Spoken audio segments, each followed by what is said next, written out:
दिल्ली में खतरनाक होते प्रदूषण स्तर को देखते हुए सोमवार से सरकारी और निजी कार्यालय में घर से काम करने की सुविधा दी जा सकती है।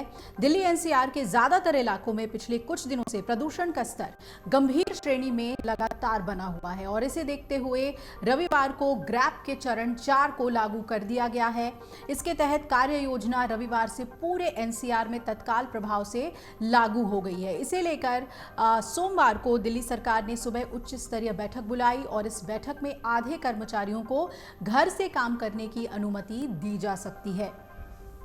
अधिकारियों ने बताया कि सोमवार को होने वाली इस बैठक में दिल्ली सरकार, नई दिल्ली नगर पालिका परिषद, दिल्ली नगर निगम, दिल्ली छावनी और निजी कार्यालयों में कर्मचारियों की क्षमता को 50% करने का निर्णय लिया गया है और अन्य 50% कर्मचारियों को घर से काम करने की अनुमति दी गई है। इसके अलावा केंद्र सरकार को भी अपने कार्यालय में कर्मचारियों की संख्या आधा करने की सलाह दी गई है। इसके अलावा कॉलेजों की बात करें, शैक्षणिक संस्थान हो, इन्हें बंद करने और गैर आपातकालीन वाणिज्यिक गतिविधियों को बंद करने की सलाह भी दी गई है।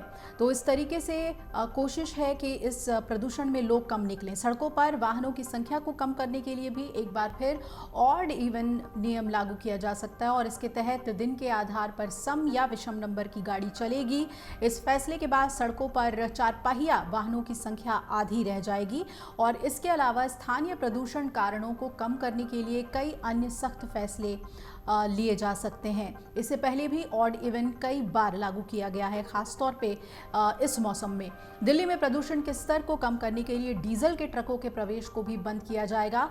इसमें ज़्यादातर जो बहुत ही आवश्यक वस्तुओं को ले जाने वाले ट्रक होंगे या आवश्यक सेवाएं देने वाले ट्रकों और सभी एलएनजी, सीएनजी इलेक्ट्रिक ट्रकों को राहत मिलेगी और आवश्यक वस्तुओं को लाने ले जाने वाले वाहनों को छोड़कर ईवी, सीएनजी, BS6 डीजल के अलावा दिल्ली के बाहर पंजीकृत एलसीवी को दिल्ली में प्रवेश की अनुमति नहीं होगी। दिल्ली में पंजीकृत डीजल के मध्यम माल वाहन यानी कि MGV और भारी माल वाहन यानी HGV को भी अनुमति नहीं होगी। राजमार्ग, सड़क, flyover, overbridge, power transmission pipeline सहित अन्य प्रमुख सार्वजनिक परियोजनाओं में से भी CND गतिविधियों पर प्रतिबंध हो सकता है। अब आपको बता दें कि दिल्ली में अभी ठंड ठीक से आई भी नहीं है और दिल्ली पूरी तरह से एक गैस चेंबर में तब्दील हो चुकी है। शुक्रवार को दिल्ली का औसत EQI लेवल 504 तक पहुंच गया। यहां तक कि आनंद विहार इलाके में AQI लेवल 885 दर्ज किया गया था और ये बेहद गंभीर श्रेणी में आता है। दिल्ली में खतरनाक जहरीली हवा को देखते हुए ग्रैप 3 तब लागू किया गया था और पिछले 2 दिनों में जिस खतरनाक वायु प्रदूषण का दिल्ली शिकार हुई है उसे देखते हुए दिल्ली के पर्यावरण मंत्री गोपाल राय ने शुक्रवार को आनंद विहार बस स्टैंड पर जाकर प्रदूषण के कारणों का जायजा भी लिया। ताज़ा जानकारी के मुताबिक शनिवार को दिल्ली के जहांगीरपुरी इलाके में वायु प्रदूषण का स्तर 1098 पहुंच गया था। ग्रैप 3 के लागू होने से BS3 के पेट्रोल, BS4 के डीजल गाड़ियां चलने पर बैन लगा हुआ है, लेकिन आनंद विहार बस टर्मिनल में ज़्यादातर बसें ऐसी थी जो BS3 या BS4 तकनीक पर संचालित हो रही थी।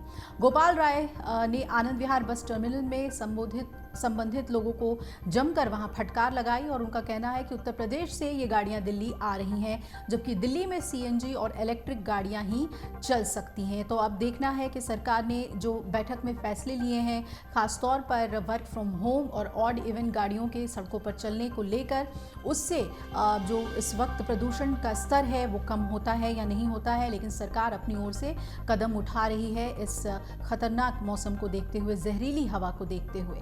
अगर आप ये वीडियो YouTube पर देख रहे हैं तो हमारे चैनल को सब्सक्राइब करें और बेल आइकन को दबाना ना भूलें। अगर आप Facebook पर ये वीडियो देख रहे हैं तो हमारे पेज को लाइक करें।